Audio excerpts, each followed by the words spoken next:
కర్మయోగశ్చ నిశ్రేయసకరావుభౌ తయోస్తు కర్మ సన్యాసాత్ కర్మయోగో విశిష్యతే కర్మయోగో విశిష్యతే.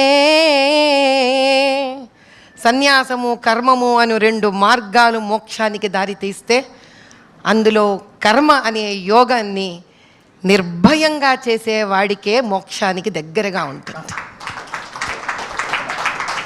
కర్మ అంటే మనము చేయవలసిన మన ధర్మబద్ధమైన పనులు. అది ధర్మాన్ని పాటించినప్పుడే కర్మయోగం అవుతోంది. ఇటువంటి కర్మయోగం గురించి శ్రీకృష్ణ పరమాత్ముడు సన్యాసం తీసుకున్న వాళ్ళకి చెప్పలేదు. యుద్ధ రంగంలో యుద్ధం చెయ్యాలా వద్దానని సందిగ్ధంలో ఉన్న అర్జునుడికి మాత్రమే చెప్పాడు. అంటే భగవద్గీత కావలసినది రాజకీయ